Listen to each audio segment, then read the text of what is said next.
interpretación privada. Es decir, nadie tiene el derecho de pararse ante una audiencia y decir, yo creo que esto quiere decir tal y tal cosa y lo interpreto de tal o cual manera. ¿Por qué? Porque no es lo que dice el hombre, es lo que dice Dios. Y entonces el versículo que sigue, que es el que quería leer, pero leyendo el contexto, dice, porque nunca la profecía fue dada por voluntad humana. Es decir, no fue el hombre que registró lo que nosotros vamos a estudiar en estos 4 días juntos. Nunca la profecía fue traída por voluntad humana, sino que los santos hombres de Dios, y estos santos hombres de Dios los conocemos como profetas o apóstoles. Los santos hombres de Dios, los santos hombres de Dios hablaron y escribieron siendo instados por el Espíritu Santo. La Biblia está dividida en 2 grandes secciones y a su vez en distintos libros. La palabra Biblia es una palabra griega que viene del vocablo griego biblos, que está en singular y quiere decir libro. Biblia está en plural. El plural en griego termina en A, Biblia, y quiere decir conjunto de libros.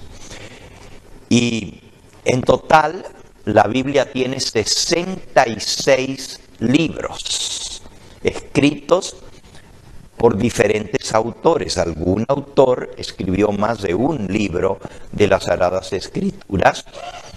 El Antiguo Testamento, así se conoce como la primera parte de la Biblia, consta de 39 libros.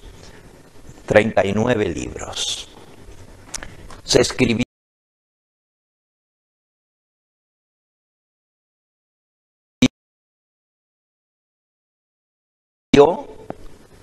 antes del nacimiento de la era cristiana, es decir, hace más de 2000 años atrás que Cristo nació en Judea.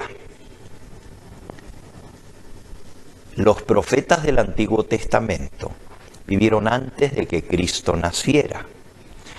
El primero de los profetas y el más venerado por el mundo judío y por el mundo cristiano es Moisés. Y Moisés escribió los primeros 5 libros de la Biblia conocidos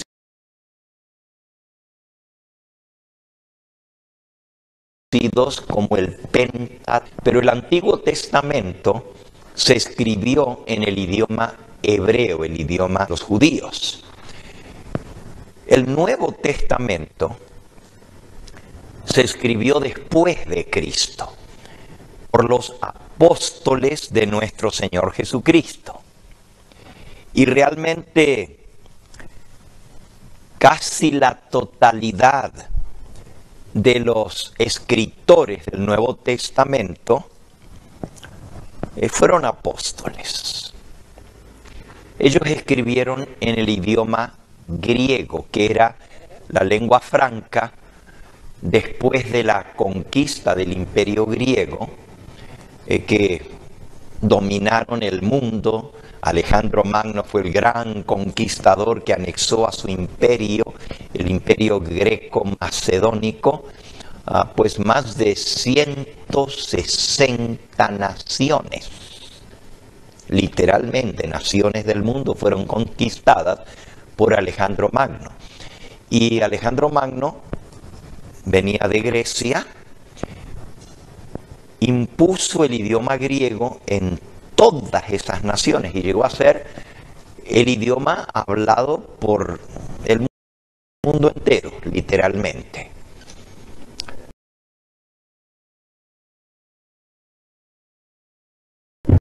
Con el tiempo,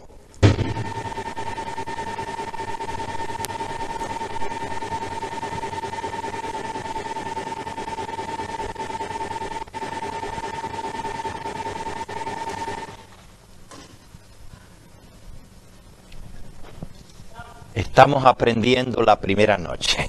Son equipos distintos, ¿verdad? Les decía que después de los griegos, del imperio griego, fueron los romanos los que conquistaron las divisiones del imperio de de Alejandro Magno. Y impusieron eventualmente el idioma latín. Era el idioma de los romanos. Pero todavía el idioma griego siguió siendo el idioma que se usó aún 300 años después de que había caído el imperio griego. Todo lo que eran las universidades, las escuelas, los colegios, el idioma oficial era el griego. Y el Nuevo Testamento se escribió en el idioma griego en su totalidad. Los 39 libros del Antiguo Testamento en hebreo, algunas porciones en arameo, que era el idioma de los babilónicos, y luego el Nuevo Testamento en griego, los 27 libros del Nuevo Testamento. Estoy dando una introducción, por eso no hemos orado todavía, pero al entrar en el tema vamos a pedir la dirección de Dios. Entonces les decía que los cristianos consideramos la Biblia como inspirada por el Espíritu Santo. ¿Y qué quiere decir inspirada? Bueno, según lo que leímos, los santos hombres de Dios, profetas del Antiguo Testamento antes de Cristo, y los apóstoles cristianos recibían información de parte de Dios, y más comunes de recibir revelaciones de parte de Dios,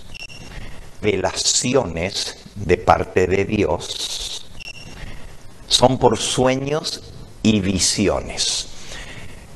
Una visión y un sueño son muy parecidos. La persona que es un profeta entra en comunicación con el Todopoderoso a través de una visión. Si está despierto, se llama visión. Profético. Todos nosotros sabemos lo que es un sueño porque todos hemos soñado alguna vez. La diferencia de los sueños proféticos es el origen de donde viene el sueño. La mayoría de los sueños son o que comimos mucho antes de irnos a acostar y tenemos una pesadilla, o nuestra mente que sigue funcionando después de que nos hemos dormido, y se presentan escenas en nuestra mente. ¿Cuántos de ustedes sueñan a colores? Puedo ver las manos. A colores.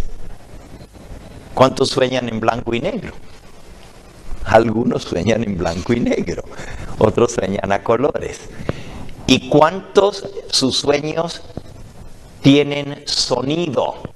Ruidos o música o palabras. ¿Cuántos es con música o con sonido o palabras? Casi la mayoría. Bueno, entonces un sueño es lo que tiene un profeta, pero el origen de ese sueño no es de su cabeza, sino que viene de parte de Dios. La diferencia entre sueño y visión es que en la visión es igual que un sueño, pero el profeta está despierto, no está dormido. Y está viendo imágenes que se le presentan en su mente. Nadie más las ve, solo el profeta las está viendo. Escucha lo que se habla en ese sueño, en esa visión. Y mientras está en contacto con la fuente de inspiración, que es el Espíritu Santo, el profeta pierde noción de aquello que lo rodea. Es decir,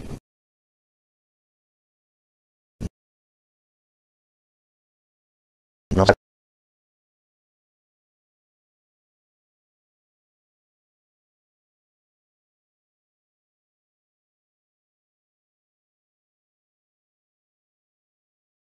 teológico, la revelación que viene de parte de Dios.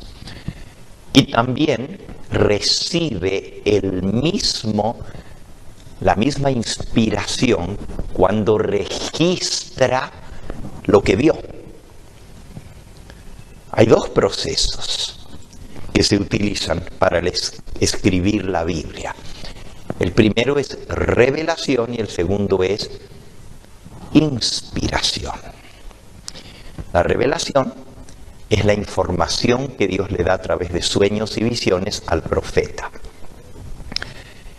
La inspiración es la ayuda sobrenatural que recibe el instructor bíblico para registrar en forma fidedigna y confiable lo que Dios le mostró en el sueño o en la visión. Y se necesitan ambos en el proceso. Porque el profeta puede ver algo, pero se le puede olvidar detalles, o puede registrarlo a como él lo percibió. Pero en la inspiración, como acabamos de leer, el apóstol San Pedro dice que los hombres de Dios hablaron y escribieron inspirados por el Espíritu Santo. En ese proceso, Dios no solamente guía el contenido de lo que va a estar registrado, pero también guía la manera de expresarlo, de registrarlo, para que no tenga errores de interpretación o de transmisión o de percepción de parte del profeta. Los cristianos, tanto católicos como no católicos, creemos que toda la Biblia, desde el Génesis hasta el último libro, que es el libro profético por excelencia, el Apocalipsis, es inspirado por el Espíritu Santo. Y entonces les leo un último versículo de nuestra introducción para después entrar directamente. Y este pasaje lo escribe ahora el apóstol San Pablo. El que leímos hace un momento fue el apóstol San Pedro, y luego leímos un texto del profeta Moisés, y ahora vamos a leer del apóstol Pablo. Él escribe a su discípulo e hijo espiritual llamado Timoteo, y en Segunda de Timoteo, esto es una carta escrita por el apóstol San Pablo a Timoteo. En Segunda de Timoteo, capítulo 3, dice en el versículo 15: desde la niñez has sabido las sagradas escrituras. Ese es otro nombre para las sagradas escrituras, las cuales te pueden hacer sabio para la salvación que es por la fe en Cristo Jesús. Y aquí nos da el propósito de las escrituras: darnos el conocimiento, la sabiduría para alcanzar la salvación, pero también nos da el medio de la salvación, es por la fe a través de Cristo Jesús. Y entonces viene el versículo de la declaración del apóstol San Pablo, el 16, dice: toda la escritura es inspirada por Dios y es útil para enseñar, para redarguir, para corregir, para instruir en justicia, a fin de que el hombre de Dios sea perfecto, enteramente preparado para toda buena obra. Así que la escritura completa es inspirada por Dios. Su propósito es guiarnos al camino de la salvación, y esta salvación solo hay una a través de la fe en Jesucristo. El cristianismo es una religión exclusivista.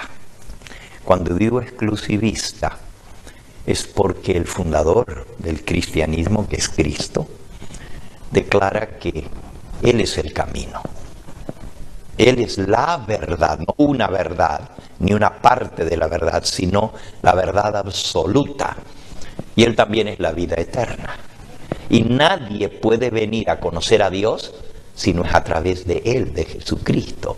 Y Él declaró, esta es la vida eterna, que te conozcan a ti, el único Dios verdadero, y a Jesucristo, a quien tú has enviado. Entonces, con esta introducción, que viene muy al punto sobre lo que vamos a estudiar en estos días juntos, porque vamos a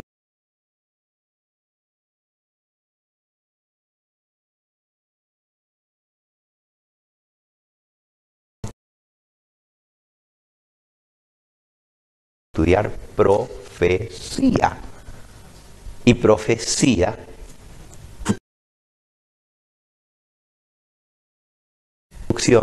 me voy a encomendar en las manos de Dios para que Él me guíe al presentar lo que es profecía. Acostumbro a orar a mi Padre Celestial porque Él es el Todopoderoso, Creador del cielo y de la tierra, el Supremo. Con mucho respeto y reverencia lo hago de rodillas. No están ustedes obligados a arrodillarse conmigo, pero si desean acompañarme, pueden arrodillarse conmigo y elevar su pensamiento a Dios.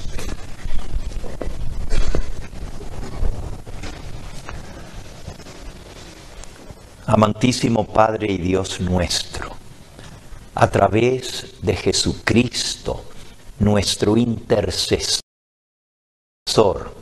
nuestro, invocamos ese mismo Espíritu Santo que inspiró a los profetas y a los apóstoles a escribir las palabras que nosotros vamos a leer en esta noche, a que Él esté presente con nosotros en este lugar, según tu promesa, y que Él aplique a nuestra alma, a nuestro corazón, la verdad de tu palabra. No solamente queremos tener información, sino también transformación en nuestra vida. Y sabemos que tu palabra es poder para salvación a todo aquel que cree. Guíanos entonces en el estudio de las profecías de tu santo libro y bendice a cada persona aquí presente. Tú conoces nuestro entrar, nuestro salir, el propósito por el cual hemos venido a este lugar. Y tú sabes lo que venimos buscando también. Sé propicio a cada uno de nosotros. Llena las expectativas de nuestra alma.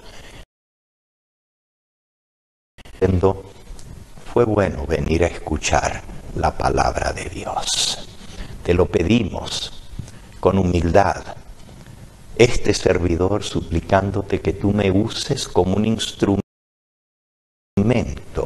de tu verdad, como una herramienta en tus manos para trazar correctamente la palabra de verdad.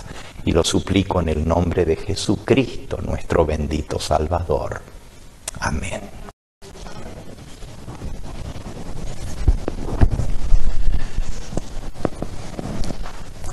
Profecía.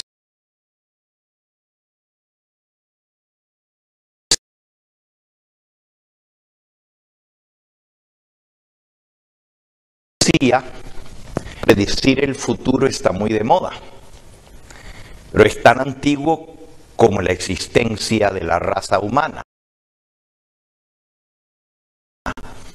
Cada psíquicos o los canalizadores o los adivinos predicen las cosas que sucederán en el próximo año. Eso aparece siempre en los periódicos junto con el horóscopo, que también es predicción de la vida futura según la astrología, de acuerdo al mes que hayamos nacido, el horóscopo, pero también predice el futuro.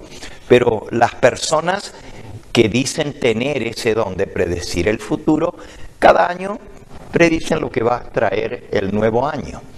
Algunas se cumplen, la gran mayoría son especulaciones y no se. Y el hecho de que algunas se cumplan es simplemente la ley de las posibilidades. Yo puedo decir muchas cosas y algunas pueden salir como otras no. Eso no es profecía. Profecía es inspirada por Dios y Dios es el Todopoderoso, infalible y eterno, que no adivina. Él conoce el futuro y Él revela a sus siervos los profetas lo que ha de acontecer en el futuro. Entonces la profecía viene de parte de Dios y trata de responder a esa inquietud del ser humano de conocer el futuro. Dice aquí un artículo sobre la predicción sobre el futuro. Conocer el porvenir es un rasgo innato y un anhelo específico del ser humano a lo largo de las edades y las generaciones. Prueba de esto es el interés ancestral por las predicciones que históricamente se han encargado de ello desde tiempos inmemorables los chamanes de las tribus indígenas y también los oráculos de los grandes imperios. En Grecia, por ejemplo, eran famosos los oráculos, y oráculos es otra palabra para profecía, para predecir el futuro, los oráculos de Delfos. El dios griego Apolos se manifestaba a través de las pitonisas. Eran mujeres que predecían el futuro a través de la adivinación, y entre ellas se encontraba el famoso oráculo de Ónfalos, así como los de Dedona, Dídima, Claros, Epidauro y Levena. No había un general o un estadista o un hombre conquistador que saliera a la guerra sin consultar los oráculos para ver si le iba a ir bien o le iba a ir mal en la guerra en la cual se iba a encauzar. Entre los antiguos babilónicos también existía el predecir el futuro a través de la astrología, y esto es muy antiguo, no es de nuestra época. Esto de los horóscopos y de las constelaciones y del mes en que nacemos, que afecta nuestra vida según el signo bajo el cual nacimos, el signo de la constelación, viene de tiempos ancestrales. Y los antiguos babilónicos eran especialistas en predecir el futuro. Es más, la religión babilónica se llamaba los misterios. Hoy en día conocidos como los misterios de Babilonia, porque luego surgen los misterios de Grecia, los misterios de Roma, y cada imperio tenía su revelación, y misterio es descubrir o dar a conocer algo que no se sabe. No es la palabra misterio como en el idioma castellano, que significa algo que no se puede entender, es un misterio. No, en el idioma griego un mysterium es algo que está escondido, tapado, pero que a su debido tiempo los iniciados los llegan a comprender. O los misterios de Babilonia, la religión estaba basada en la astrología. Y los astrónomos, los adivinos, eran especialistas en predecir el futuro. Podría seguirles hablando de muchos otros que han tratado de hacer lo mismo. No solamente babilonios, los egipcios, los griegos, los romanos y más recientemente los psíquicos y los adivinos de los más famosos Nostradamus, que todavía consultan sus poemas que dicen predecir el futuro con cientos de años de anticipación. Pero volviendo a los babilonios, la religión misma babilónica estaba basada en la astrología. Se adoraban los astros. Se creía que el astro rey, el astro principal, el sol, cuando digo el astro principal desde la perspectiva del hombre en el planeta Tierra, era el dios principal al cual se le adoraba en la forma de niveles. Estaban reservados para la estaban reservados para la realeza o para el sacerdocio babilónico o para los gobernantes. Eran esos tres niveles. Y en ese orden, el más alto, el rey, la lesa, y luego seguían los sacerdotes por encima de los gobernantes. Y esos tres recibían el grado máximo de revelación a través de la adivinación.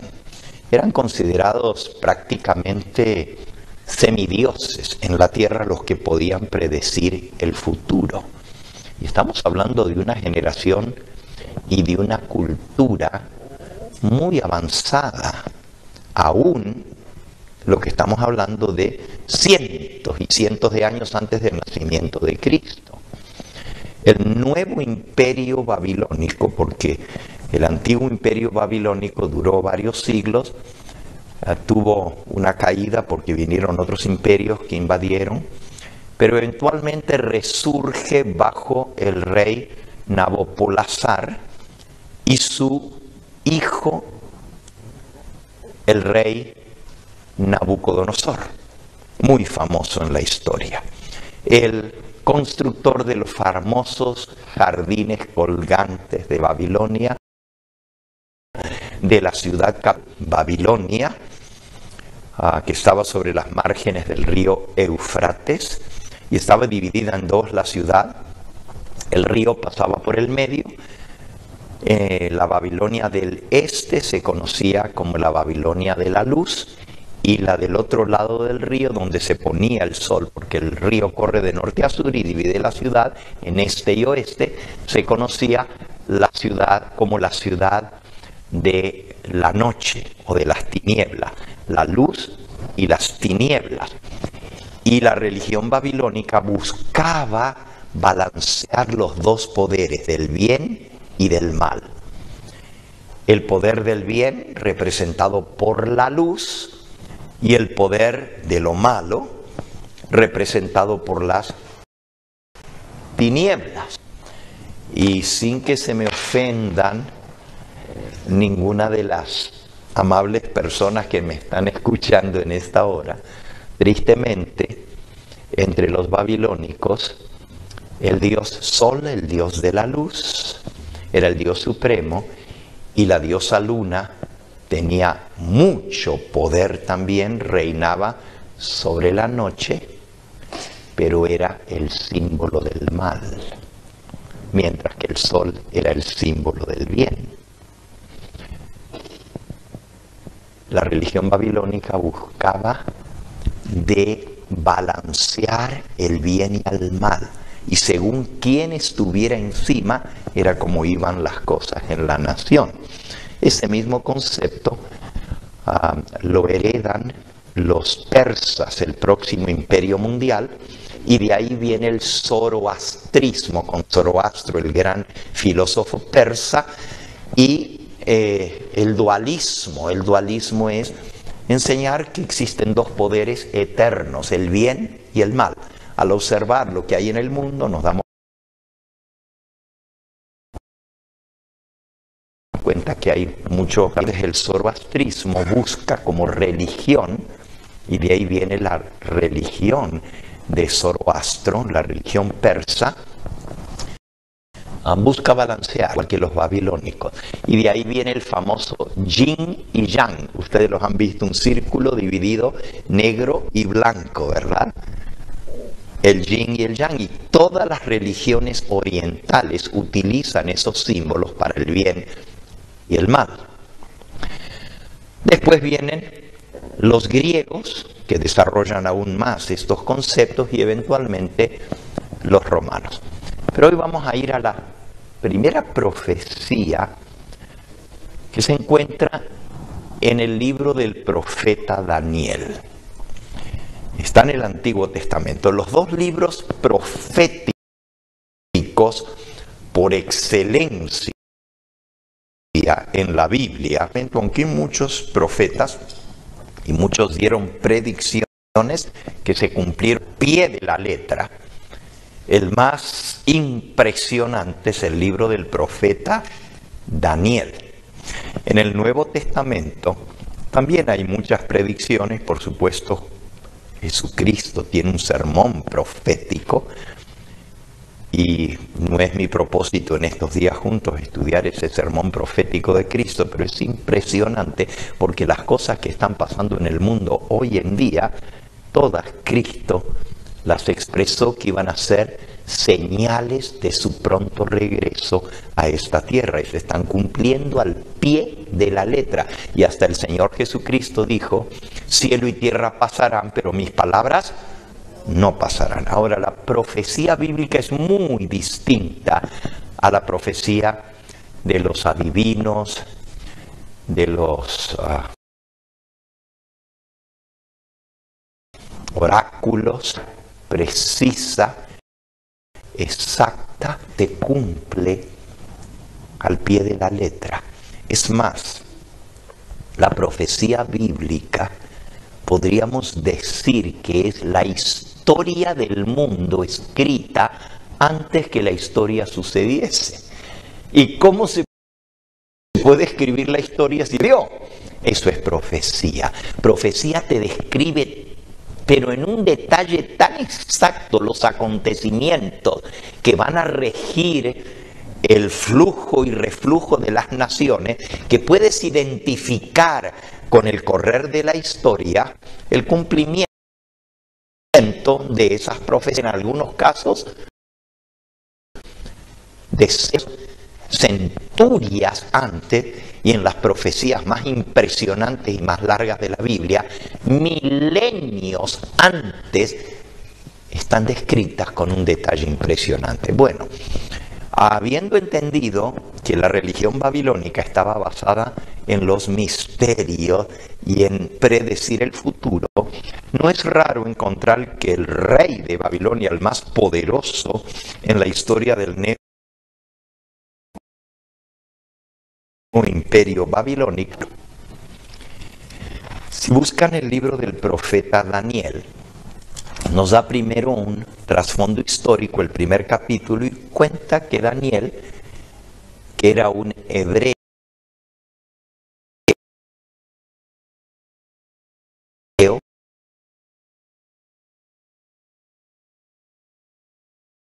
Nabucodonosor conquistó 120 naciones, 118 para ser exactos, 118 naciones vinieron bajo el control de Babilonia. Y una de esas naciones fue la nación de Judea, Israel. Y fueron llevados cautivos. Tenía principios muy firmes con respecto al Dios verdadero y se negó a aceptar los dioses falsos de Babilonia. Dios lo dotó a él con el don de profecía. Llegó a ser un profeta. Con tan solo 21 años de edad comenzó a recibir sueños y visiones de parte de Dios. Y fue profeta por más de 70 años. Él escribe el libro de Daniel, Y por cierto, el libro de Daniel es un libro histórico, cuenta eventos históricos. Esto que les cuento de Nabucodonosor está en la historia. Y lo pueden encontrar en los monumentos de la antigüedad esculpidos en piedra. La conquista de Nabucodonosor a Jerusalén está documentada en documentos históricos. Nadie puede dudar que eso realmente sucedió. También el libro de Daniel describe la caída del imperio babilónico, porque Daniel, como vivió 70 años como profeta, cubrió el periodo de Nabucodonosor y sus sucesores en el trono del imperio babilónico, y al caer la ciudad de Babilonia en manos de Ciro, el persa, del reino de los medos y persas, Daniel llega a ser un estadista y un importante en el gobierno contrario, que toma el poder y sigue siendo profeta bajo los medos y los persas.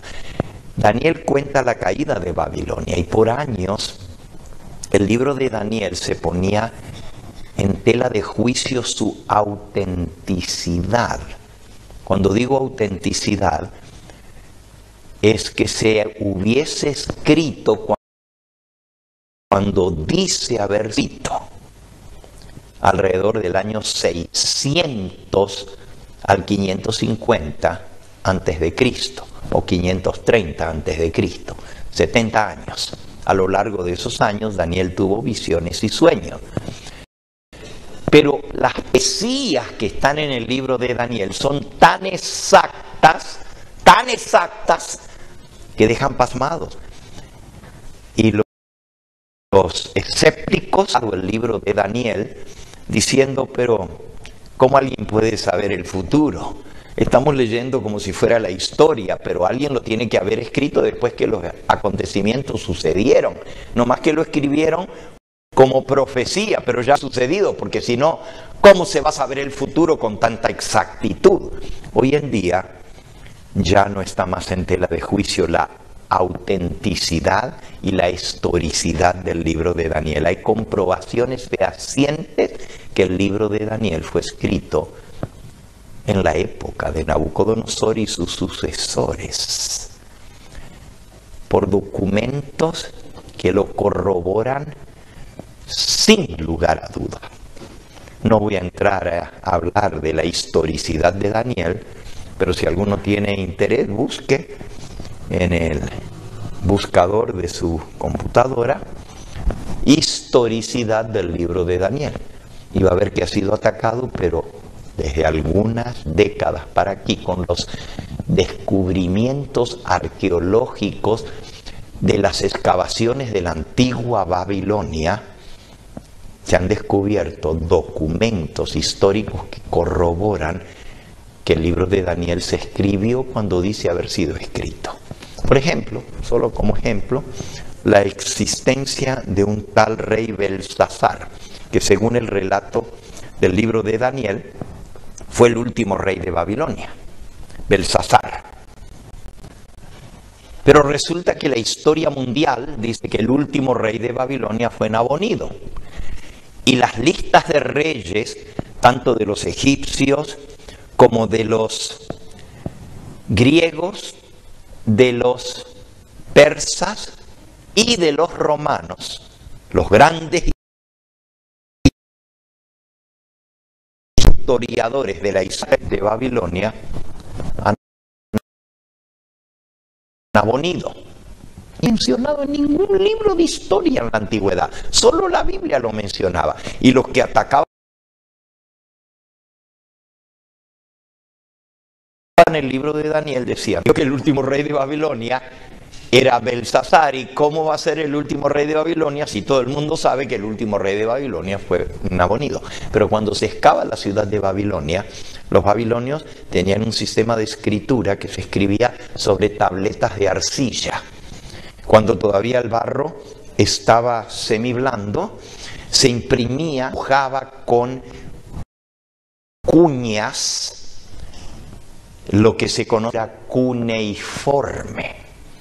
Y la escritura cuneiforme dibujaba las letras empujando sobre el barro, formando algo así como el chino, ¿verdad? Parecido, pero es la escritura babilónica, arameo se llama ese idioma. Y las tablillas de arcilla se ponían a secar al sol y se endurecían y perduraban mucho tiempo.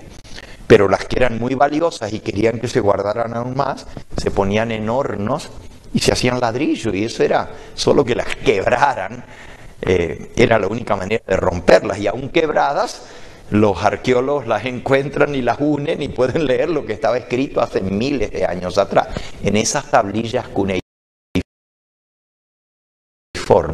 que se encuentran del año 1927, hace justamente 100 años, un poquito menos de 100 años atrás, y de ahí en adelante se ha seguido excavando Babilonia. Se encontraron literalmente decenas de y del tamaño de esos muros, y eran macizos y eran todos hechos en ladrillo, uno por uno, los millones de ladrillos. Literalmente existen hasta el día de hoy por montones en las ruinas de Babilonia.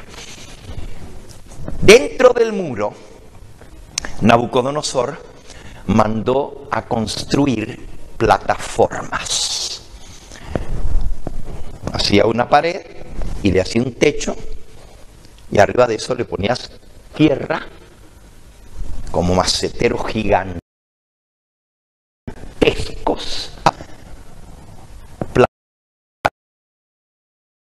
plantas exóticas, daba plantas, flores exóticas y también animales, y tenía zoológicos dentro de Babilonia.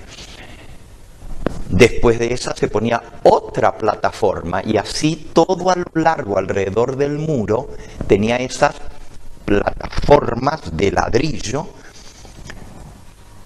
que se calafateaban con algo así como un derivado del petróleo, y eran impermeables. Entonces les podían regar tierra y crecían árboles gigantescos, inmensos, y esos eran los famosos jardines colgantes de Babilonia. Ahora, ¿por qué lejos?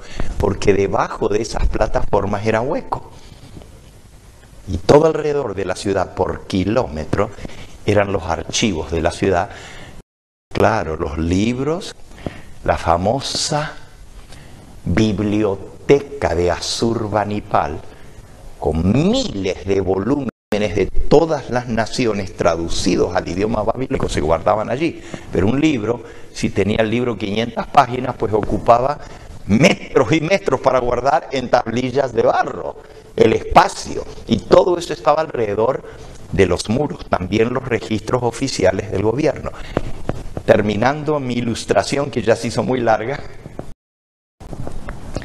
el nombre Belsasar se encuentra en las tablillas babilónicas. Y nunca antes en la historia se había tenido con un rey Belsasar. En ninguno de los libros de historia de la antigüedad decía que era el último rey de Babilonia. Y un imperio tan conocido fue corregente de su padre. Pero en Babilonia era como el rey, porque era el hijo del rey, aunque no era el rey supremo, era corregente. Todos los documentos de Babilonia llevaban la fecha, y son miles. En el año 40 del reinado de Nabonido, en el año 20 de Belsasar. Nunca se había encontrado hasta que se excava la ciudad de Babilonia. Miles de veces aparece el nombre de Belsasar como corregente. Ahora, el punto interesante es que toda esa información se perdió para la historia, y pasaron siglos, 1900 y pico, 1929, se excavar y aparece a la luz los documentos de Belsasar. Pero la historia ignoraba la existencia de Belsasar.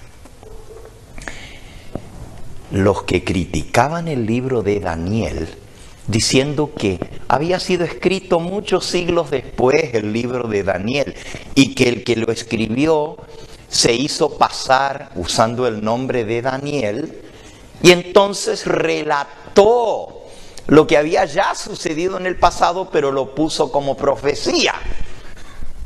Pero realmente, pues no era profecía, sino que estaba contando la historia con lenguaje profético. Eso es lo que los escépticos y este grupo de eruditos semiateos se llama la alta crítica de las Sagradas Escrituras. Alta crítica. Atacaban el libro de Daniel y decían: el libro de Daniel se escribió a fines del reinado de los griegos.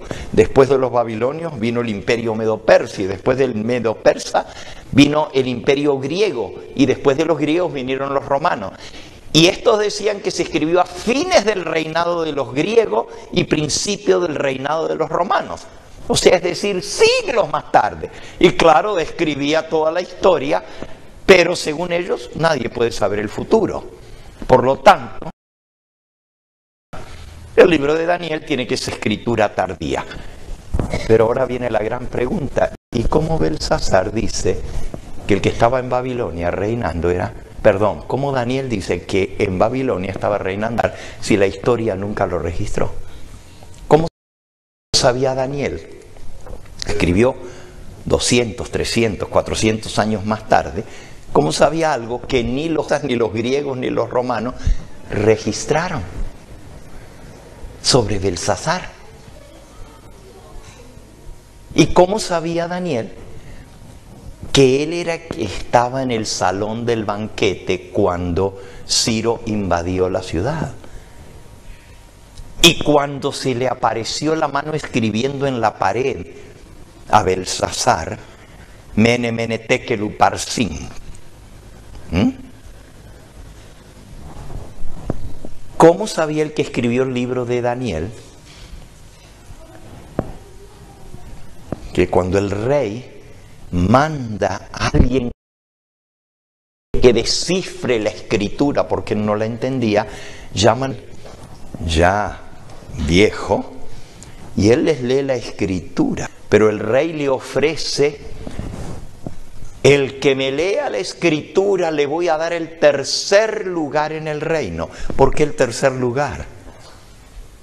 Porque Nabonido era el rey, el segundo reino era Belsasar y le podía ofrecer el puesto más alto, que era el tercero y no el segundo en el reino. Detalles como ese, y el idioma en que se escribe el libro de Daniel, porque toda esa sección de la historia escrita en el idioma babilónico tiene que haber sido alguien que conocía el idioma babilónico. Pero ¿cómo 300 años antes alguien iba a escribir en arameo si el idioma se perdió después de la caída de Babilonia? Vinieron otros imperios que hablaban otros idiomas y el idioma babilónico desapareció y se dejó de hablar. Entonces, ¿cómo alguien lo escribe? Los críticos decían: pero miren, está todo mal escrito. Cuando lo comparamos con los escritos babilónicos de la época, la misma época que dice Daniel, es un babilonio o un arameo todo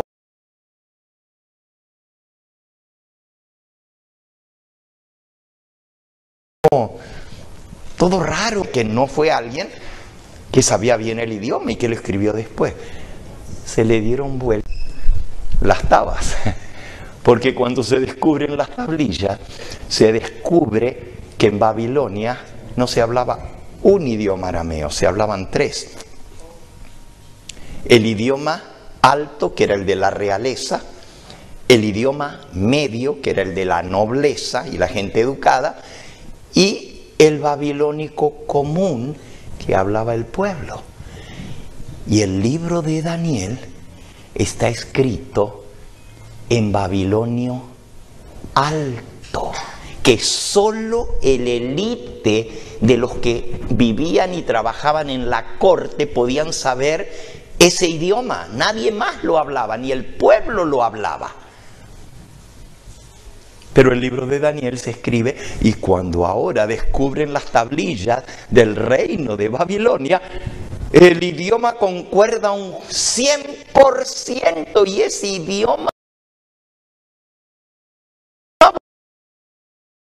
babilónico de la realeza. Vivió en los 70 años que duró el reinado de los descendientes de Babilonia, de Nabucodonosor, que vivió en esa época, pudo haber aprendido ese idioma. Entonces, lo que lo atacaban al libro de Daniel como diciendo que el libro ahora resulta que es la prueba más fehaciente de que el que escribió el libro de Daniel vivió en la época de Nabucodonosor, sus sucesores. Y eso nomás les he mencionado 3 ejemplos. Hay una cantidad de cosas del libro de Daniel internas en el libro que corroboran la historicidad del libro de Daniel. Ahora vamos a la profecía. El libro de Daniel tiene una cantidad de profecías. Y algunas pero tan exactas que por eso los escépticos negaban la historicidad de Daniel. Porque los detalles que dan, imagínense ustedes que se predice con 500 años de anticipación la fecha exacta de la venida del Mesías, de su nacimiento, de su bautismo y de su muerte. Y no estoy hablando ahora de una fecha aproximada, estoy hablando día, mes y año. 500 años antes se predice la venida del Mesías. Y eso está en el libro de Daniel. Y un montón de otras profecías que solo Dios pudo haber revelado, porque el hombre no conoce el futuro. Yo no sé lo que me va a pasar el día de mañana. ¿Cómo voy a decir lo que va a pasar de aquí a 15 años? Si el hombre no tiene esa capacidad. Pero la Biblia sí la tiene, porque fue inspirada por el Espíritu Santo. Por eso los cristianos aceptamos este libro. Vamos entonces a esa primera profecía, y en los minutos que nos quedan, pues vamos a tratar de leer un poquito, que nos va a servir de base para los próximos temas. En el libro de Daniel, en el capítulo 2, dice: en el año segundo del reinado de Nabucodonosor, rey de Babilonia, tuvo Nabucodonosor sueños y se perturbó su espíritu, pero se le olvidó el sueño. Eso nos pasa a veces, ¿verdad? Soñamos algo, nos acordamos que soñamos algo que nos impresionó, pero no nos acordamos con qué fue lo que soñó. Nabucodonosor hizo llamar el rey a magos, noten ahora, astrólogos, encantadores y caldeos. Cantadores son adivinos. Magos, astrólogos, adivinos y caldeos. Caldeo es la secta sacerdotal de Babilonia, para que le explicasen sus sueños.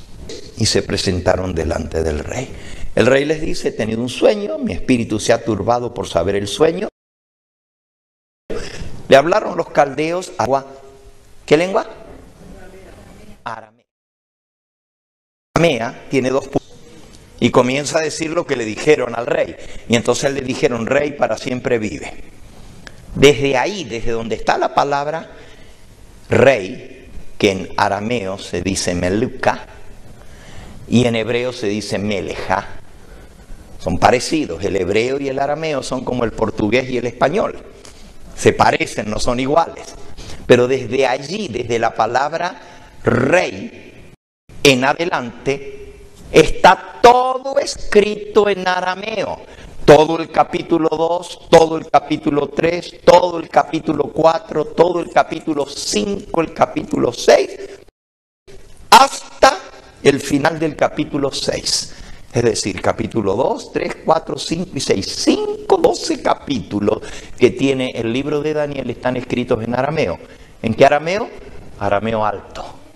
No arameo medio, que todavía podría haberlo escrito en arameo medio, porque era el idioma de la gente de la realeza, de la nobleza. pero está escrito en arameo real. Prueba de que el que lo escribió estaba en la corte del rey. Y eso es lo que dice. Bueno, al rey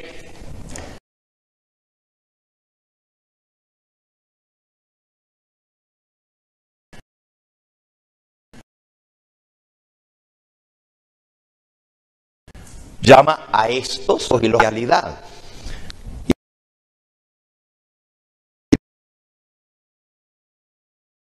Le dicen, dinos el sueño y te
entre los sabios de Babilonia fue llamado Daniel y sus 3 compañeros para ser muertos. Les resumo la historia porque quiero llegar a la profecía, el sueño que tuvo Nabucodonosor. Daniel se entera del edicto y él también le iba a costar la vida porque él era uno de los sabios de Babilonia, había sido instruido en las letras y en las ciencias y en la historia babilónica, pero también en el idioma babilónico. Era de los consejeros del rey, era de la casta de los gobernantes, el tercer nivel entre los babilónicos. Solo que Daniel llegó al primer nivel, eventualmente. Dios del cielo, sobre este misterio, a fin de que Daniel y sus compañeros no pereciesen con los otros sabios de Babilonia. Entonces el secreto fue revelado a Daniel en visión. De noche, ahí está, visión de noche, un sueño profético. Por lo cual bendijo Daniel al Dios del cielo y dijo Daniel, sea bendito el nombre de Dios de los siglos en siglos, porque suyos son el poder y la sabiduría. Él muda los tiempos y las edades, quita reyes y pone reyes, da la sabiduría a los sabios y la ciencia a los entendidos, revela lo profundo y lo escondido, conoce lo que está en tiniebla y con él mora la luz. A ti, oh Dios de mis padres, te doy gracias y te alabo porque me has dado sabiduría y fuerza y ahora me has revelado lo que te pedimos, pues nos has dado a conocer el asunto del rey. Después de esto, se presenta ante el rey. Va con el jefe de la guardia y le dice, ya tengo la respuesta, llévame ante el rey.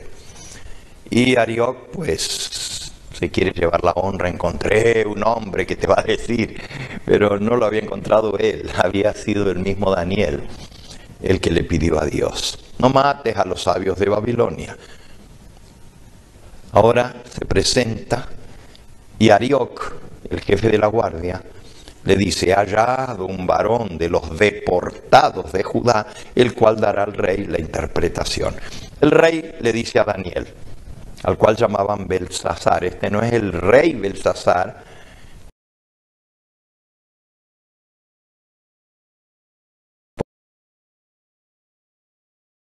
porque el rey Belsasar viene muchos años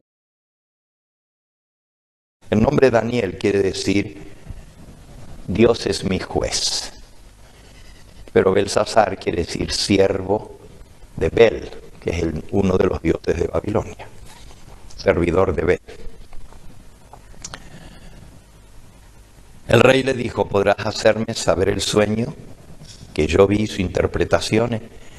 Y Daniel le responde, el misterio que el rey demanda ni sabios, ni astrólogos, ni magos, ni adivinos lo pueden revelar. Pero hay un Dios en los cielos, alabado sea su nombre, el cual revela los misterios, y él ha hecho saber al rey Nabucodonosor lo que ha de acontecer en los postreros días. Así que el sueño tenía que ver con el futuro y con los postreros días. Y ahora el profeta Daniel le dice al rey lo que soñó. Le dice, versículo 29, estando tú, rey, en tu cama, te vinieron pensamientos por saber lo que había de ser en lo porvenir. ¿Qué estaba pensando el rey mientras estaba sin dormirse en la cama? Como nos pasa a algunos de nosotros cuando tenemos insomnio.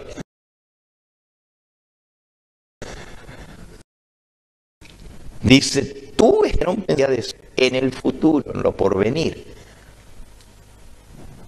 Y el que revela los misterios te mostró lo que ha de ser.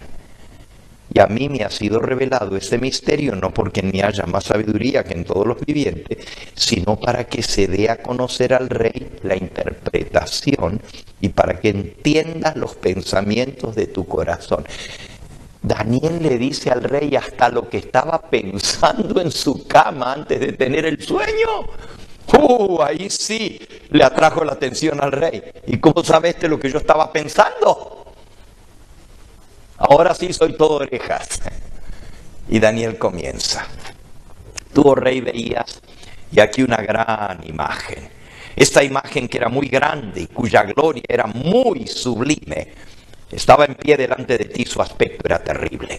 La cabeza de esta imagen era de oro fino, su pecho y brazos de plata, su vientre y muslos de bronce, sus piernas de hierro, sus pies en parte de hierro y en parte de barro cocido. Una sucesión de metales, cabeza de oro, brazos y pecho de plata, vientre y muslos de bronce, las piernas de hierro y los pies, sorpréndense, en parte de hierro y en parte de arcilla cocida. Estaban mirando, versículo 34, hasta que una piedra fue cortada no con mano, e hirió a la imagen en sus pies de barro cocido y los desmenuzó. Y entonces fueron desmenuzados también el hierro, el barro cocido, el bronce, la plata y el oro, y fueron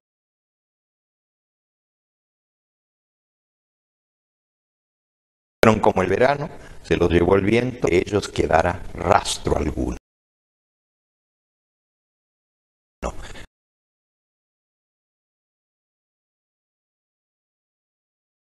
Nabucodonosor, espantado, le dice lo que estaba pensando antes de dormirse, hasta lo que soñó, en tanto detalle que no se equivoca en ni una, y todavía le dice que el sueño terminaba con una roca que golpea la imagen en los pies y la destruye por completo y se vuela todo, pero la roca que hiere a la imagen se hace un gran monte que llena toda la tierra. Cada vez que Daniel le iba diciendo cabeza de oro,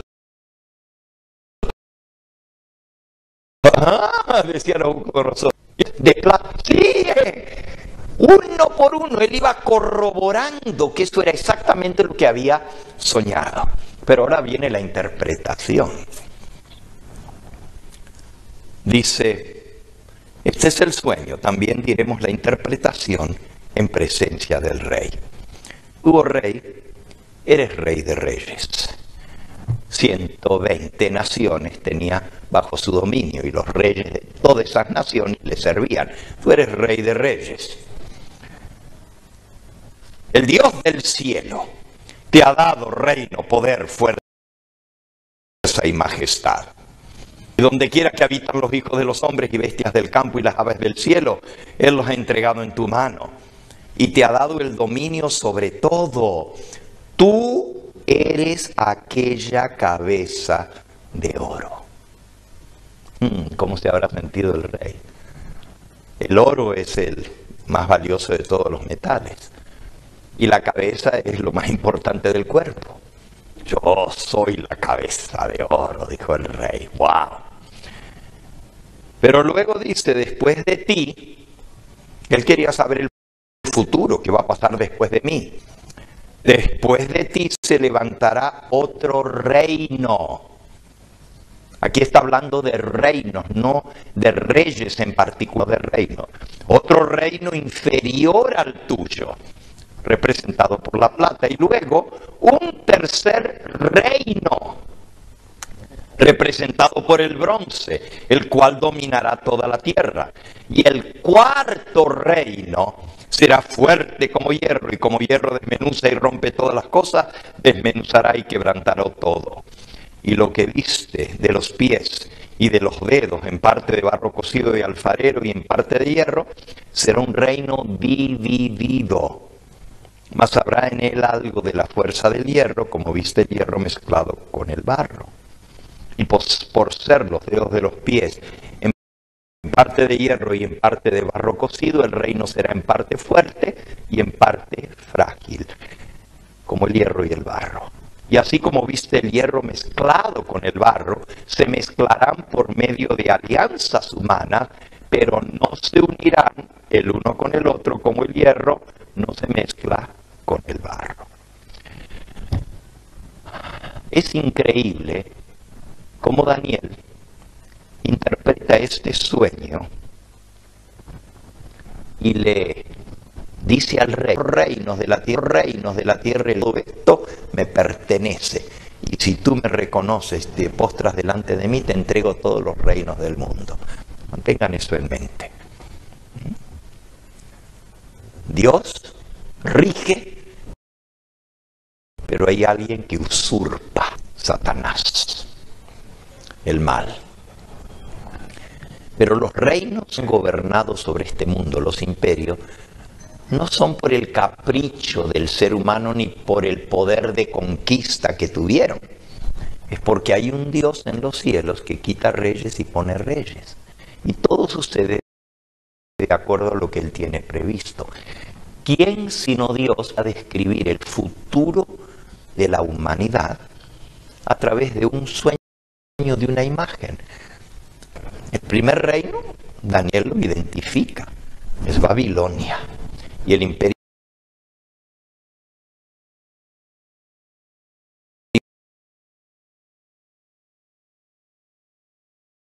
babilónico comienza con Nabonido y termina 70 años de dominio mundial. Pero después se va a levantar otro reino inferior. Y la historia corrobora que después de los medos y después de los babilonios vinieron los medos y los persas. Qué interesante. Un reino representado por el pecho de plata. Babilonia era la ciudad conocida como la ciudad del oro. El rey Nabucodonosor dormía en una cama de oro, comía en una mesa de oro, con utensilios de oro. El plato era de oro. La ciudad llena de oro. Pero los medos y los persas eran orfebres de la plata.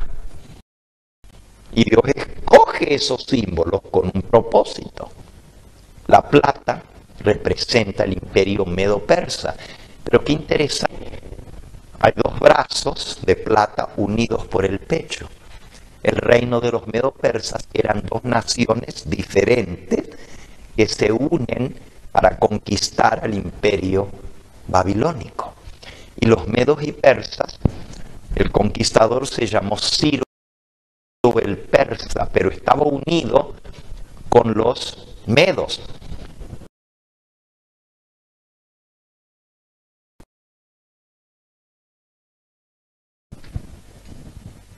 Y él es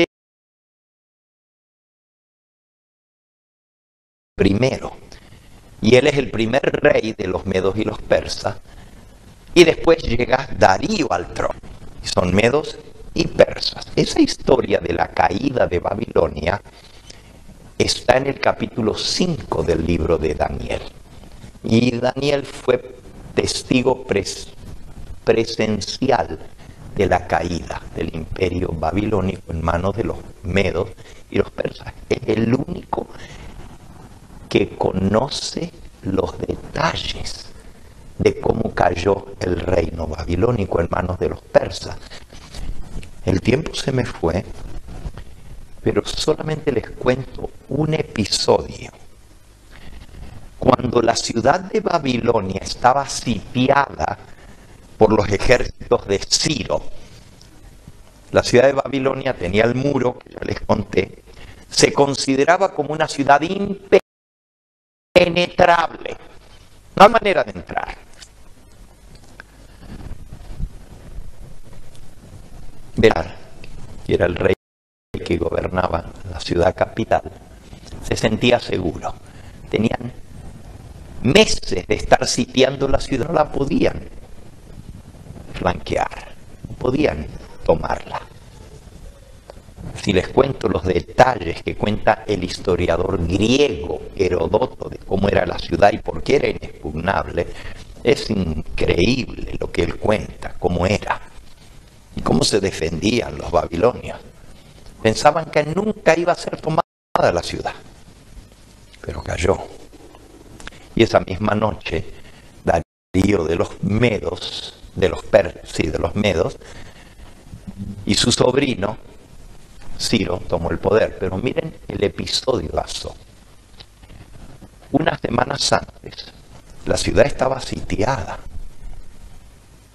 pero por una de las puertas de la ciudad, puertas no de las principales por donde los ejércitos y los carros de a caballo, sino por las puertas laterales pequeñas, donde entraba y salía la gente, sale una pequeña caravana. Y eso lo cuenta Herodoto y lo cuenta Josefo, que va a vivir 500 años más tarde, que era un historiador judío. Sale una pequeña caravana. El ejército enemigo estaba afuera, cualquiera que sale pues lo matan. Pero vinieron pidiendo clemencia. No sé qué usaban en esa época porque los historiadores no lo cuentan. No sé si usaban una banderita blanca para decir no nos maten, venimos en son de hablar. Lo paran los ejércitos medos persas. Un viejito de como 90 años, acompañado por 2 o 3 más, trae un montón de rollos debajo del brazo. ¿Y usted quién es? Ya le explica quién es. Ese viejito de cabello blanco. Dice, vengo para hablar con Ciro. Ciro, ¿cómo vas a hablar con Ciro? ¿Tú quién tú? Tengo algo muy importante que decirle a Ciro. Y traía debajo de su brazo rollos de escritura hebrea. Él había traído, cuando fue deportado de Jerusalén, los rollos de los profetas. El profeta Jeremías, y los tenía porque en el capítulo 9 de Daniel dice que él estaba estudiando el rollo del libro Jeremías, y Jeremías había profetizado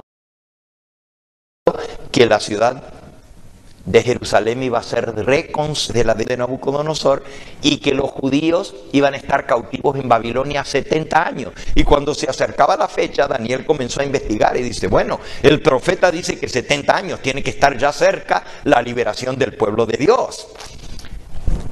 El libro de Jeremías lo llevaba, pero llevaba el libro del profeta Isaías. Es un rollo bien grueso, es el libro más grande del Antiguo Testamento. Viejito, era un rollo en cuero escrito con letras hebreas. Le dan audiencia con Ciro, porque él dice, tengo un mensaje muy importante para Ciro. Y cuando se presenta delante de él, le dice, yo soy Daniel, profeta del Dios Altísimo, a quien tú no conoces, pero yo vengo con un mensaje del Dios del cielo para ti. ¿Y de dónde viene? Estoy en Babilonia, salí para hablar contigo. ¿Pero cómo en Babilonia? Sí. Y los que lo apresaron le dicen, sí, salió por la puerta de Babilonia, de ahí viene. ¿Y qué haces aquí? Vengo con un mensaje muy importante. Vas a tomar la ciudad y el Dios del cielo le va a entregar en tus manos y vas a ganar la guerra contra los babilonios. ¿Qué más quería escuchar Ciro? Tú sabes. Y le comienza a desenrollar el rollo antiguo, porque el libro del profeta Isaías se había escrito mi nombre. Sí. Así dice Jehová, el Dios del cielo, has ungido a Ciro, al cual yo tomé por su mano derecha, para sujetar naciones delante de él y para desatar lomos de reyes, para abrir delante de él puertas y las puertas no se cerrarán. Las puertas que estaban cerradas eran las de Babilonia y no las podía tomar. Yo iré delante de ti, enderezaré los lugares torcidos, quebrantaré las puertas de bronce. ¿Qué creen? Las puertas de Babilonia eran de bronce. Y los cerrojos eran de hierro y los haré pedazos. Te daré los escondidos y los secretos muy guardados para que sepas que yo soy Jehová, el Dios de Israel, que te pongo nombre. 250 años antes que Ciro naciera, ya Dios le puso nombre con el profeta Isaías. Y no solo eso, ¿saben lo que dice Josefo? Que cuando Daniel le leyó esto y otros pasajes, le dio el secreto de cómo entrar en la ciudad de Babilonia. Solo un detallecito en el capítulo anterior, en el 44. Dice,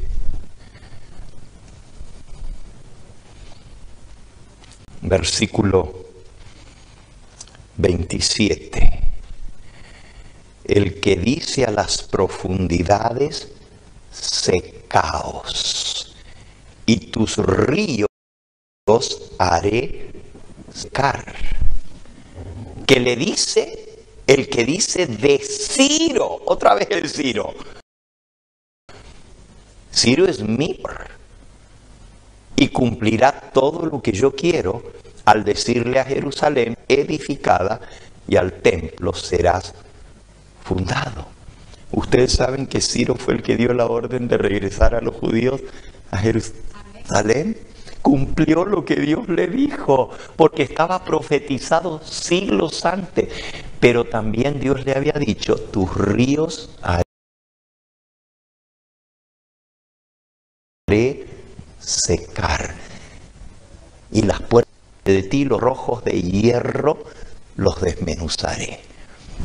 El rey Ciro tomó la ciudad de Babilonia, secando el río Éufrates, desvió el curso del río Éufrates, río que pasaba por el medio de Babilonia, y fue trabajando en el dique por semanas, con todo su ejército. Y en el momento apropiado taparon la entrada del dique y el río se desvió de su curso. El nivel del río bajó y como entraba por debajo de los muros, los soldados se metieron por debajo de los muros, entraron a la ciudad y tomaron la ciudad sin tener. Y Belsasar estaba en un banquete celebrando que nadie podía entrar en Babilonia cuando se le aparece Ciro en la sala del banquete. Pero Daniel estaba allí porque le había descifrado que esa noche iba a caer y iba a ser roto, iba a ser entregado de los medos y los persas. Y Belsasar era tataranieto de Nabucodonosor. Dios le había dado el futuro.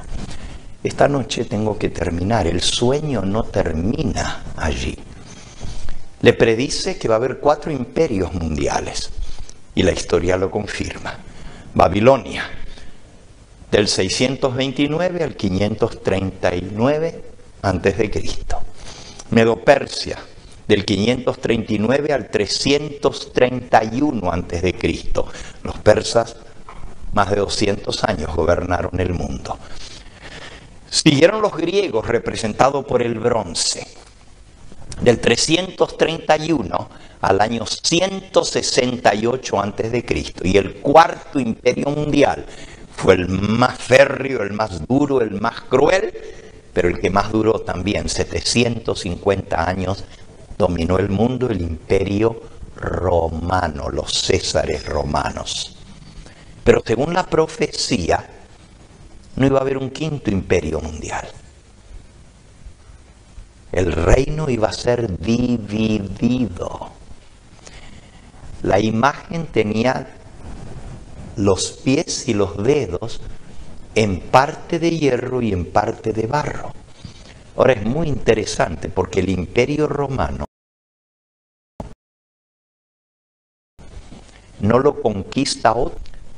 Es sido por las tribus que venían de la Siberia del norte, conocidas como las tribus bárbaras, que invadieron el territorio del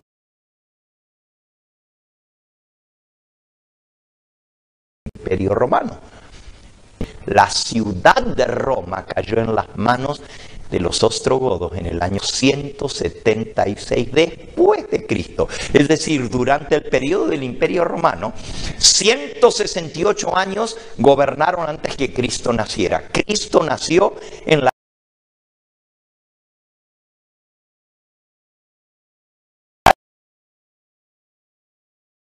época del Imperio Romano. Fue el emperador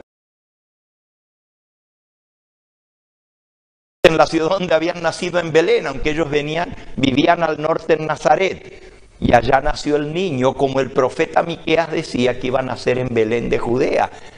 Y era descendiente del rey David. El imperio romano fue el que estaba en el poder. Tiberio César, después de Augusto César, era el emperador romano, y Poncio Pilato el gobernador romano en Judea. Pero Tiberio César era el emperador cuando Cristo fue bautizado, y fue bautizado en el año 15 de Tiberio César, y fue crucificado en el año 18 de Tiberio César. Todo eso está en la historia. Pero después del imperio romano no viene otro imperio mundial. Se divide el imperio romano. Parte de las naciones que nacen del imperio romano son fuertes y otras más débiles. Entre los reinos fuertes en que se divide el imperio romano están Francia, Alemania, Inglaterra. Entre los reinos con menos poder están Suiza, Austria, Bélgica, Holanda, España, Portugal. Los nombres de las tribus bárbaras representan esos idiomas: los visigodos, los ostrogodos, los érulos, los francos, los alamanes. De ahí vienen los nombres de las naciones de Europa. Y dice que no se iban a pegar el uno con el otro, se iban a tratar de unir con alianzas humanas a través de lazos de matrimonios entre las distintas naciones. Se emparentaban casándose los príncipes para volver a reunificar Europa, pero dice que no se iban a pegar como el uno no se pegaba con el otro. También iba a tratar de formar un nuevo conglomerado de naciones en Europa, y votaron mucho, entre ellos Carlomagno o Carlos V de España, que llegó a conquistar gran parte de Europa, pero unificación de Europa. Luis XVI de Francia trató de unificar Europa, no lo logró. Napoleón Bonaparte fue otro que conquistó muchas naciones de Europa, pero no logró establecer el imperio de Napoleón Bonaparte. Y más en nuestra época, por lo menos en la mía, el zar de Rusia en la Primera Guerra Mundial, y Hitler en la Segunda Guerra Mundial trataron de unificar y gobernar toda Europa, pero no lo lograron, porque la Biblia decía: no se pegarán el uno como el barro no se pega con el hierro. La profecía salió exacta, no es que salió exacta, Dios lo sabía de antemano y se lo reveló a un rey babilónico hace 2500 años atrás, y todavía se sigue cumpliendo. ¿Y saben lo que falta? La última partecita de la profecía. Todo lo demás se ha cumplido. Ya pasó la cabeza de oro, que era el imperio babilónico, ya pasó los brazos y pechos de plata, que era el imperio medo-persa, ya pasó el tiempo del imperio griego representado por el bronce, ya pasó el imperio romano por las piernas de hierro, y por cierto el imperio romano se divide en imperio romano de oriente y imperio romano de occidente, por eso las dos piernas de hierro, y luego se divide. Y como los pies tienen 10 dedos, las tribus bárbaras que invadieron el imperio romano fueron 10. Hasta en esos detalles se cumple la profecía. Pero miren cómo termina, y con esto vamos a terminar esta noche. Ahora, volviendo a Daniel, en el capítulo 2, por donde comenzamos, vamos a terminar. Dice, versículo 43, que fue el último que leímos: así como viste el hierro mezclado con barro, se mezclarán por medio de alianzas humanas, pero no se une. El último intento de unificar a Europa se llama, ¿ustedes lo saben? ¿Cómo se llama? La Unión Europea. La Unión Europea. Antes de eso fue Hitler, quiso dominar toda Europa, pero no lo logró. Ahora parece que la Unión Europea está junta, pero la profecía dice que eso va a fracasar también. Pero la profecía dice mucho más que eso. Y eso es lo que vamos a estudiar en los próximos días. Lo que viene todavía por delante.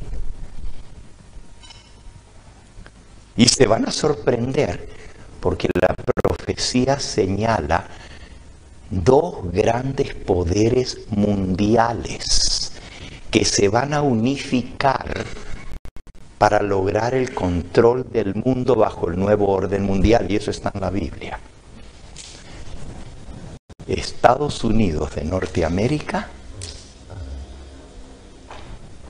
y el hombre que hoy por hoy tiene más influencia, no solo en el mundo religioso, sino en el mundo político, en Europa y en el mundo. El obispo de Roma, el Papa. Y el papado está mencionado en la Biblia y dice que va a trabajar de común acuerdo con los Estados Unidos. ¿Les interesa saber de eso? Nosotros tuvimos un papa argentino, el anterior, ¿verdad? Pero ahora es un papa norteamericano. Y la profecía señala que Estados Unidos y el papado van a trabajar de común acuerdo. Eso está en la profecía de la Biblia. Y lo vamos a estudiar. Terminando entonces la profecía de la imagen que soñó Nabucodonosor. Como viste el hierro mezclado con barro, se mezclarán por medio de alianzas humanas, pero no se unirán el uno al otro, como el hierro no se mezcla con el barro. Y en los días de estos reyes, los que iban a tratar de unificar otra vez lo que fue el antiguo imperio romano, es decir, en los días de estos reyes que están tratando de unificar otra vez el antiguo imperio romano, en los días de estos reyes, el Dios cielo levantará un reino que no será jamás destruido, ni será el reino reino dejado a otro pueblo. Menuzará y consumirá todos estos reinos, pero él permanecerá para siempre. Manera que viste que del monte fue cortada una piedra, no con mano humana, la cual desmenuzó el hierro, el bronce, el barro, la plata y el oro. La piedra pone fin a la historia del mundo, porque la imagen es la historia completa de la humanidad hasta nuestros días. Pero dice que es el Dios del cielo el que va a levantar el próximo imperio mundial. El gran Dios ha mostrado al rey lo que ha de acontecer en lo porvenir, y el sueño es verdadero y él su interpretación. En la historia de la humanidad no estamos viviendo ni en la época de los babilonios, ni de los griegos, ni de los romanos, ni la cabeza, ni los brazos, ni los muslos, ni las piernas de hierro, y podríamos decir casi ni en los pies. Estamos en la punta de los dedos de la imagen.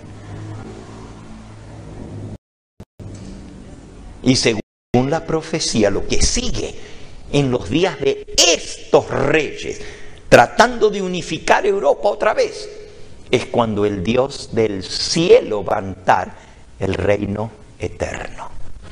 Ese va a ser el tema de mañana. ¿Qué es el reino eterno que Dios va a levantar? ¿Cómo se va a establecer? Pero antes de eso va a haber un intento del enemigo de Dios de que no se cumpla la profecía. Y va a tratar de imponer su imperio humano justo antes de que el Dios del cielo establezca su reino. Por eso les dije, mantengan en mente que hay dos poderes. El Dios del cielo supremo y el rebelde contra el Dios del cielo que quiere coartar los planes de Dios, y es el enemigo. Y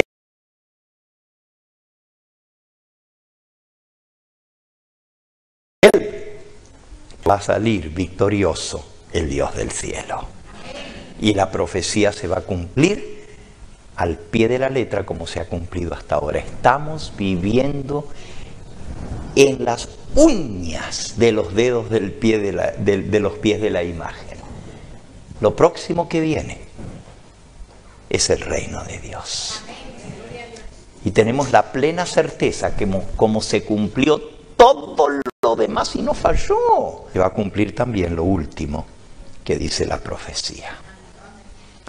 Por eso yo creo en la Biblia. Por eso me tomé tanto tiempo, y mañana no vamos a tomar ya tiempo en introducción, pero quería hablarles de por qué la Biblia es inspirada por Dios. Y esta noche vimos una de las pruebas más concluyentes de que la Biblia no fue escrita nomás por voluntad humana y que ellos escribieron lo que se les ocurrió. El Dios del cielo inspiró la Biblia porque solo Dios conoce el fin desde el principio. Solo Dios conoce el futuro y lo puedo describir de esta manera impresionante. Yo creo en la Biblia como palabra de Dios. Yo creo en la inspiración de las Sagradas Escrituras, pero también creo en el propósito de la Biblia que di en la introducción. Y el propósito de la Biblia es que tú y yo conozcamos el camino de la salvación, que es a través de Jesucristo, el único que nos puede dar salvación. Y uno de los propósitos de estas reuniones no es solamente satisfacer nuestro interés sobre el futuro, no es como individuo, porque si Dios sabe la historia de las naciones, también conoce tu futuro. Y si Dios te escogió a ti para ser salvo, escucha bien, si Dios te escogió Y el que ha comenzado la buena obra en ti, no va a dejar que nadie se la arrebate. Dios no pierde tiempo con material inservible. Él busca aquello que es para su gloria y su servicio. Y si Dios te ha escogido para que seas heredero de la salvación, glorifica el nombre del Dios del cielo, porque hay millones de personas que podrían conocer lo que nosotros estamos entendiendo. ¿Ustedes saben cuántas personas fueron invitadas, las invitaciones aquí? Y uno dice, pero ¿y por qué Tanti? Porque no fue estado, y he estado en la ciudad de Córdoba. Pero esta vez les tocó a Tanti, porque la palabra de Dios dice, y será predicado este evangelio del reino a toda nación, lengua y pueblo. Y para que se cumpla palabras del Señor Jesús, tenía que llegar este mensaje a Tanti. Y ya llegó. Y de ustedes depende que lo entiendan y lo abracen y sean salvos a través de él. Repito, mi propósito no es venir a satisfacer la curiosidad de conocer el futuro. Mi propósito es que ustedes conozcan su propio futuro si deciden ponerlo en las manos de Dios, porque Él ya ha revelado cuál es el futuro de aquellos que le escogen a Él como Dios y Salvador. Y es maravilloso. Pero lo otro es que Dios los ha traído aquí para que ustedes inviten a otros. Porque esta es la oportunidad que tiene Tanti de escuchar el mensaje de salvación. Y ustedes pueden ser instrumentos en el plan de Dios y en las manos de Dios, como Ciro, que era uno que ni conocía al Dios verdadero, pero Dios le dijo a Ciro, yo le puse nombre, 200 años antes que naciera, le puse nombre, y va a ejecutar lo que yo le he puesto en su camino, y lo va a cumplir. Y Ciro lo cumplió, no porque Dios lo obligó, porque Dios no obliga a nadie, Él no obliga a nadie a hacer lo que Él dice, pero Dios les revela, y si la persona coopera con el plan de Dios, Dios logra sus objetivos a través de aquellos como Daniel y sus compañeros que se pusieron en las manos de Dios, como Ciro, que era un rey pagano, pero que llegó a no conocer al Dios verdadero, y fue el que dio la orden para que el pueblo de Dios regresara a Jerusalén, a reconstruir el templo en Jerusalén, el templo del Dios verdadero. Y si Él te trajo aquí en esta noche, es para que tú conozcas la verdad, pero también para que seas un instrumento en sus manos para la salvación de tu familia, de tus hijos, de tus vecinos, de tus conocidos. Porque la luz viene a ti para que ilumine a su alrededor. Y tú puedes ser luz de Dios en lugar de tinieblas. Y Él puede cambiar tu vida y hacerla brillar para el Dios del cielo. ¿Crees tú que la Biblia es inspirada por Dios? ¿Puedo ver las manos de los que están de acuerdo conmigo que la Biblia es inspirada por Dios? Amén. Qué bonito es ver cada mano levantada en esta hora. ¿Crees tú que Dios tiene un propósito de salvación para tu vida? ¿Cuántos de los que están aquí de verdad quieren ser salvos? ¿Puedo ver las manos? Wow. Bendito sea el nombre del Señor de salvación. Te invito en esta hora a que confieses tu fe en Cristo como Salvador, en su palabra como inspirada por el Espíritu Santo y en su plan supremo de redención para salvar a la raza humana, al que se deje salvar, y para salvarte a ti, a quien Dios escogió como instrumento de salvación. ¿Quieres que oremos juntos en esta hora? Que les pidamos al Señor que cumpla su propósito en nuestra vida. ¿Cuántos de los que están aquí confían lo suficiente en Dios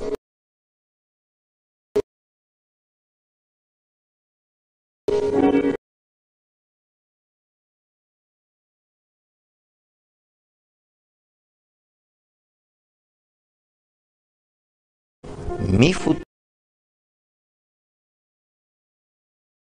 a Dios. Amén. Alabado sea su nombre. Vamos a ponernos en pie.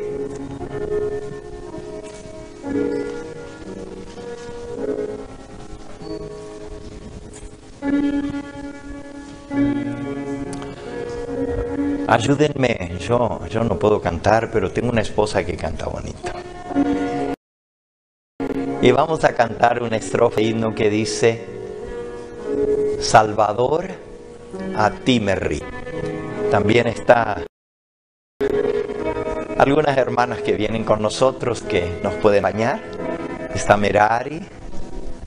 Salvador, a ti me rindo. Vamos a cantar. Acérquense, por favor.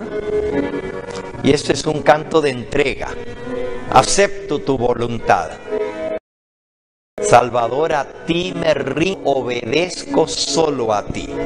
Mi guiador, mi fortaleza, todo encuentro Cristo en ti. Yo me rindo a ti.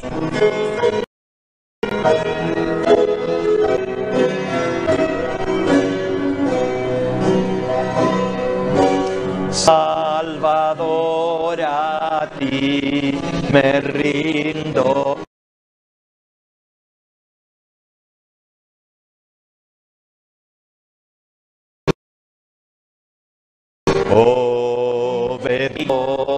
Fortaleza, todo encuentro Cristo en ti.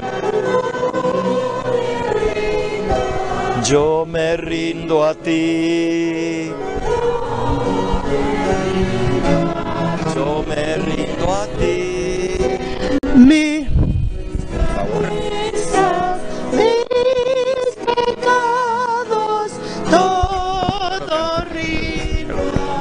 y te confiesa su delito, mi contrito corazón.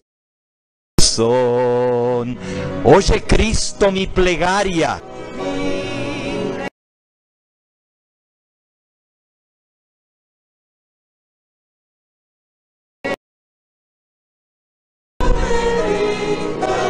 Yo me rindo a ti. Yo me rindo a ti. Mis flaquezas, todos mis pecados, todo rindo a ti.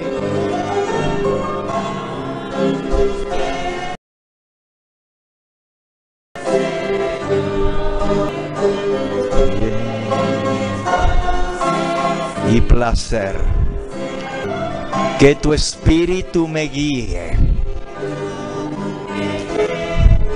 y de ti sienta el poder.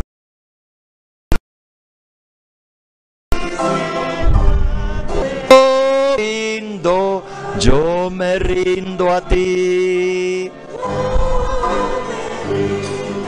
Yo me rindo a ti. Mis flaquezas, mis pecados, todo rindo a ti. Oh, qué gozo encuentro en Cristo.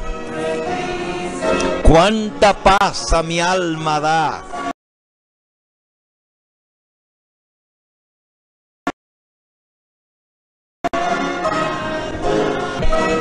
Y su amor, mi amor será. Cantemos. Todo me rindo, yo me rindo a ti. Yo me rindo a ti, mis flaquezas, mis pecados, todo rindo a ti. Si hay alguno que viene con alguna necesidad en su alma, muy grande en su vida, algún dolor, alguna necesidad, y quiere rogar al Dios del cielo que actúe en su vida, yo quiero orar por ti en esta hora. Si hay alguien que vino aquí pidiéndole a Dios un milagro, quiero unirme a esa petición tuya. Si hay alguien aquí que necesita esa oración especial, ya sea por usted o por un ser querido, te invito a que te acerques aquí conmigo y voy a orar por ti.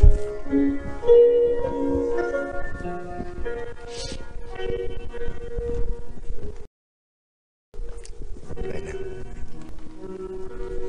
Señor te bendiga. Él conoce tu corazón. Señor te bendiga.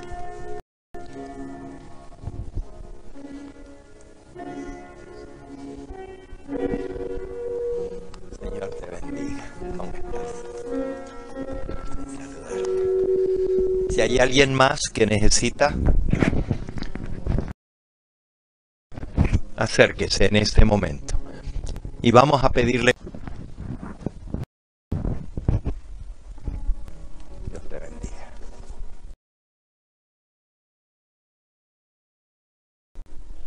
No te dé pena, papá. Hay un Dios que conoce tu necesidad y Él va a actuar en tu vida. Sí, yo sé, entiendo. Sí, acérquense, vengan. Cada uno de nosotros somos preciosos para Dios. Él conoce nuestra necesidad. Y vamos a pedirle con fe, de todo corazón, y Él va a actuar en nuestra vida. Los que puedan acompañarme, nos vamos a arrodillar. Si no puedes, toma asiento, inclina las rodillas de tu alma y el Señor va a obrar en tu vida. Señor, esta decisión en cada corazón, te lo hemos dicho en el canto, yo me rindo a ti. No quiero seguir luchando solo en esta vida. Quiero que tú tomes control, que tomes las riendas de mi vida y me guíes. Y esto es lo que cada uno de los que estamos aquí te estamos diciendo. Hay personas aquí que por primera vez pasan a una reunión como esta al frente, aceptándote como el que puede tomar el control de nuestra vida. Acepta esta decisión, Señor, que ellos han tomado de acercarse a ti. También hay otros que en esta noche estamos reconfirmando la seguridad de que tú nos has llamado para ser salvos. Confirma este propósito en nuestra vida y que te sigamos sin reservas, porque no hay mejor camino que el camino de Cristo Jesús. Despídenos con tu bendición, tráenos mañana a continuar este estudio tan importante de lo que la Biblia nos revela con respecto al futuro y sobre todo el plan de Dios para nuestro futuro.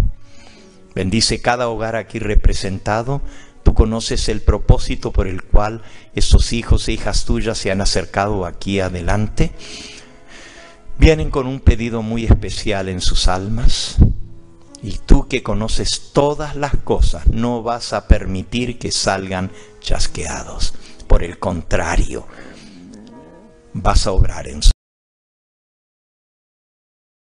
vidas, para gloria de tu nombre. Hay muchos otros que aunque no pasaron aquí adelante en sus almas, te están viendo por algo especial. Y tú que lees aún los pensamientos y las intenciones del corazón, danos, Señor, no lo que te pedimos, sino lo que tú sabes que es mejor para gloria y honra tuya, y para nuestro bienestar no solo presente, sino eterno. Nos encomendamos a ti, llévanos con bien. Lo pedimos en el nombre sacrosanto de Cristo Jesús, nuestro bendito Salvador. A Él sea la gloria y la honra por los siglos de los siglos. Amén, Señor. Amén.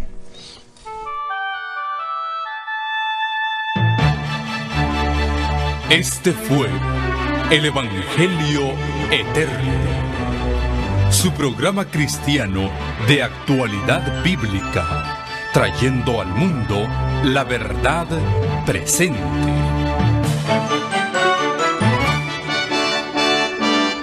Y vi volar por en medio del cielo a otro ángel que tenía el Evangelio Eterno, para predicarlo a los moradores de la tierra, a toda nación, tribu, lengua y pueblo.